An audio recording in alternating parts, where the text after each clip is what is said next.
Buongiorno, welcome back to my channel. Today I am going to share with you my most worn fragrances during this summer. So these are the fragrances that I wore, let's say from June till now, like mid-August. These are the fragrances that I found myself always grab. Of course there are other fragrances, but I found myself using these over the others. I have 10 fragrances here, and other two that will be like an honorable mention. I will tell you why when I come to that. And that means that these are my favorites actually as a summer fragrance. I do have others that I used, but I found myself always reaching for these. So if you want to know my absolute favorite summer fragrances that I continued to use during this summer, then please keep on watching. But before we start, if you're new to my channel, hi, welcome. My name is Noura, and on this channel I mostly talk about fragrances. So if you are a fragrance lover, then please consider subscribing. Also hit the notification bell so you will be updated on any new video, and also follow me on Instagram where I post some exclusive content that I don't usually do here on YouTube. And without further ado, let's start. So I will start with the least worn in my list to the most worn one, but all of these fragrances I continued to reach. So even like the least worn one, I used quite a lot. But before, I will start with the honorable mention, and my first one is Love Osmanthus from Atelier Cologne. So I got this like a week ago, and you can see how much I used already from this fragrance. I love it. It's really similar to Love is Love from Moschino, to Light Blue Intense from Dolce & Gabbana. It's really in that vibe. I get a little bit of osmanthus, but I wouldn't consider it like the main note in this fragrance. It's really fresh, quite lemony. It's a recent purchase, so I really can't say if I like it more than a Light Blue and Love is Love, but I can tell you that it smells much more natural than the two I mentioned. I know they credit only 3 notes, so you have lemon, you have osmanthus, and I think cedar, but I would say there's definitely more to this fragrance than only these 3 notes. I really like this fragrance, so I actually am wearing it today. My next honorable mention, I actually used quite a lot. I know you can't see, but it's like here. I used all that. And this is travel size from Noir Extreme from Tom Ford. I know.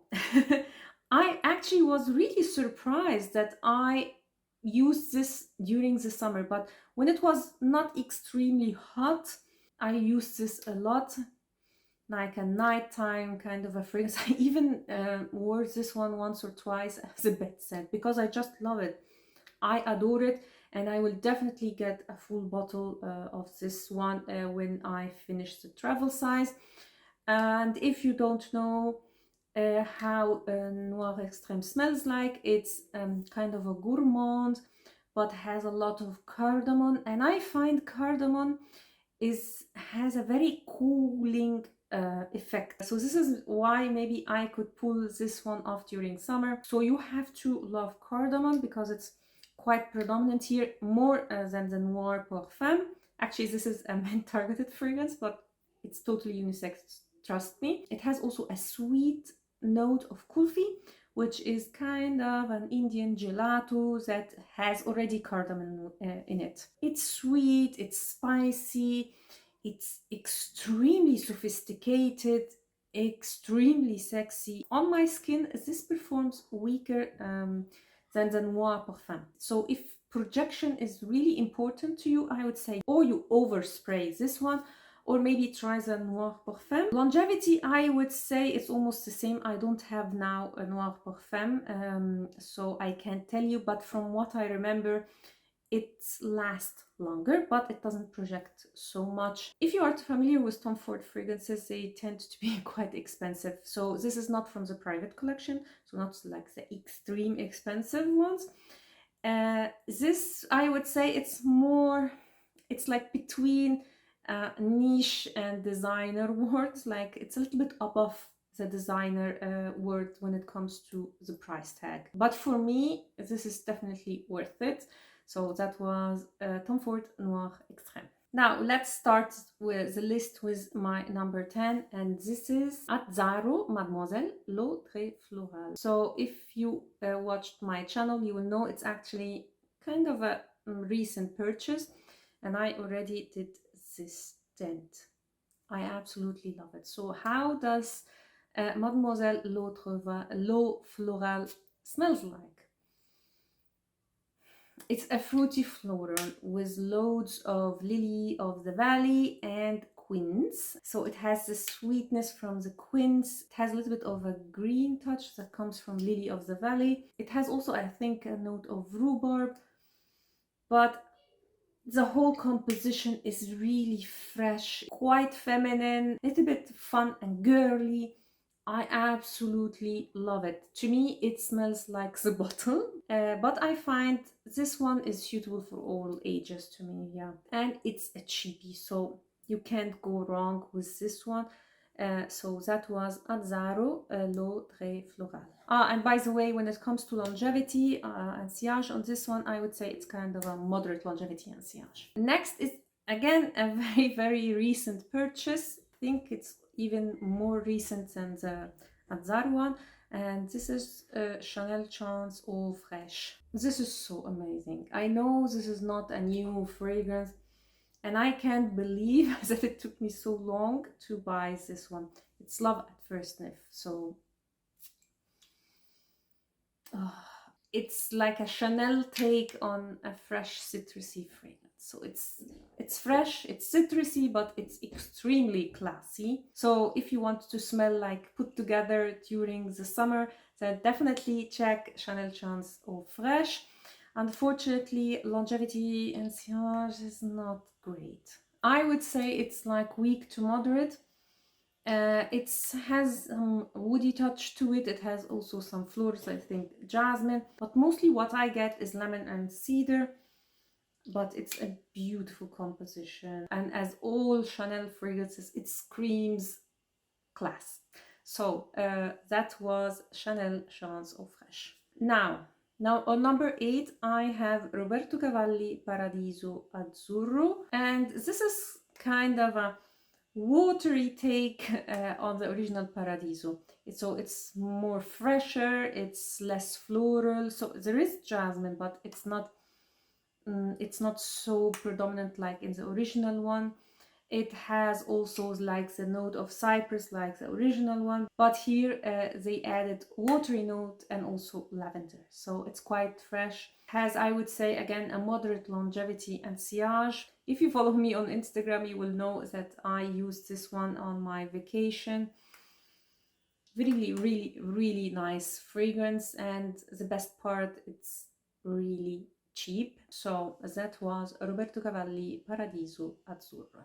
Now let's move to number 7. I know you may be bored with me talking about this fragrance, but I just can't get enough of it. And this is Eden-Roc from Christian Dior, or for La Collection Privée from Christian Dior. Oh, I love this one. This is a mineral jasmine. It's just so unique to me and works beautifully in the hot summer days. It's unique, it's fresh, it screams luxury. And this fragrance came out as a celebration of, I don't remember now, for 100 years anniversary of Hotel Eden-Roc, which is on the French Riviera. And this fragrance tries to capture the place. And I think François de Marchy did a great job on that. So you will get like the salt, so there is the sea. You get also like, it's like on a rock, so you will get like this mineral touch. You will get the vegetation, so there is pine. I know in Fragrantica they list coconut. I don't get so much coconut. It has some touch of creaminess, but if I didn't read like the notes on Fragrantica, I would never guess that it is coconut. The only thing about this one, it performs really bad on me. So it has really a weak longevity and sillage, But I had some of my subscribers tell me that it performed like good, so moderate on their skin. So definitely test in your skin and see. But I absolutely love it. So that is Eden-Roc from La Collection Privée from Christian Dior. On number 5, I have Guerlain, and this is Aqua, Allegoria, Mandarin, Basilic. Love this fragrance. I don't remember when I bought this fragrance, but I think beginning summer. So I don't know if you can see, but I did put kind of a dent to it. It smells like a juicy mandarin with some basil. It's so lovely. It's amazing, and it remains, you know, citrusy fragrances in general, you will get the citrus in the top, and then you will get more of aromatic or woody, you know. This one, for some reason, remains, to my nose, fresh till the end. It's not so fresh like when you first apply it, of course, but still I get the citrus. It's, for me, the best from the Aqua Allegoria line. It's like taking a cold shower when it's really hot and humid. It has immediately a refreshing effect on my body. When it comes to longevity and sillage, moderate longevity and sillage, it's leaning more to moderate than weak, to be honest. But I absolutely love this fragrance, highly recommend. It's a bestseller for a reason. So that was Aqua Allegoria Mandarin Basilic. On number 4 will be a shock, because this is only from my last haul, and this is Juliette has gone not a perfume, Superdose. So if you are familiar with eccentric molecule, molecule O2, I think, this is like the Juliette has gone version of that. So the main note here is Cytolox, which practically is ambroxan. And to me, I don't know about you, but to me, ambroxan, I love it. I actually love Dior Sauvage. I just love ambroxan. And I find it quite sexy. It's fresh, it's woody. Yeah, it's, for me, ambroxan smells like a woody citrus fragrance, but it's so sexy. I love it. And you can see how much I used, and I think I bought this like a month ago, something like that. So you can see how much I am loving this fragrance. My only issue with this fragrance, I have always an issue with a fragrance. It's not like it performs bad. Actually, it has an amazing longevity, but you have to smell the fragrance. So sometimes I smell it, sometimes I don't. This is the only issue, but still I love it. But if you don't smell it, I know that people will smell you. And if you spray this on clothes, I actually washed clothes where I sprayed this fragrance on, and after washing it, I could get a little bit of the fragrance. So it has a great longevity if you can smell it. So that was Juliette Has a Gun, not a perfume, Superdose. Oh, now let's get to like the hyped up, but for a reason. On number 3, we have from Zara, the Emotion collection, Vetiver Pamplemousse.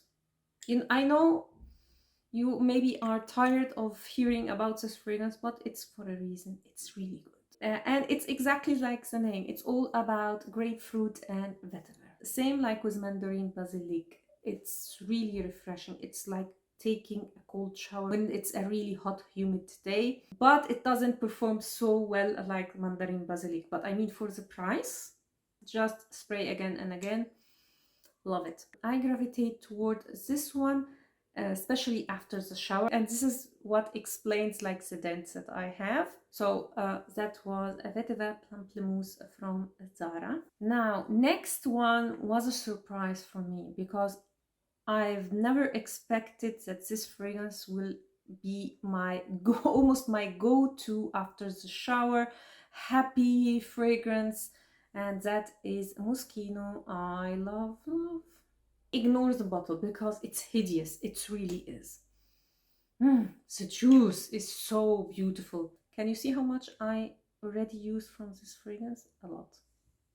I love it, as I said, for after the shower, but also like a happy fragrance. So if it's too hot and humid and I'm starting to feel like I don't want to do anything, I spray this one and it works. It just does. It's so refreshing. It's really synthetic. I have to say it's extremely synthetic, even more than the Dolce & Gabbana light blue. But I actually like this one. No, I don't know. Do I like it more than light blue? No, I like this one more like in the house, like after the shower, while light blue I like more for going outside. I also used, of course, Dolce & Gabbana light blue, but I found myself using this one more. So that was Moschino, I Love Love. And by the way, guys, if you see the bottles and say, where is the dent? Keep in mind, I have not only a lot of fragrances, but I actually am testing fragrances more than I am wearing the ones that I actually have. So keep that in mind. Number one, ta ta ta ta. This is totally a surprise, even for me. Elizabeth Arden Green Tea Tropical. Yeah, I know. I love this fragrance for after the shower. I don't wear this for going out, but for after the shower, it just is the best. As you can see, how much I'm always half through, and I got this fragrance maybe 2 months ago, maximum 3 months ago. It seems like I will finish this bottle during the summer. It's mostly green tea with a hint of maybe a synthetic tropical notes that I can distinguish, and a musk, of course. I definitely prefer this one to the original green tea. It's my absolute favorite flanker, I have to say. Again, when it comes to longevity and sillage, it's really weak. When it comes to projection, it's really weak. But when it comes to longevity, I would say it's weak to moderate. So especially if you spray on clothes. On skin, it disappears completely. But if you spray on your clothes, it will remain like an hour, 2 hour maximum. So yeah, not great, but for the price tag, I mean, this is even cheaper than the Vetiver Pamplemousse from Zara. But for what I am using this one for, it's absolutely perfect. So that was Green Tea Tropical. So these were my most worn fragrances during this summer. I know some will be maybe disappointed, but as I said, I have a lot of fragrances and I definitely wore more than these, but I found myself always gravitating towards these. So that was it. Stay tuned because I have an upcoming haul and it will be my last one for the summer. So definitely subscribe and hit the notification bell. Also, if you like this video, give me a thumb up and follow me on Instagram. Thanks a lot for watching and see you next time. Ciao.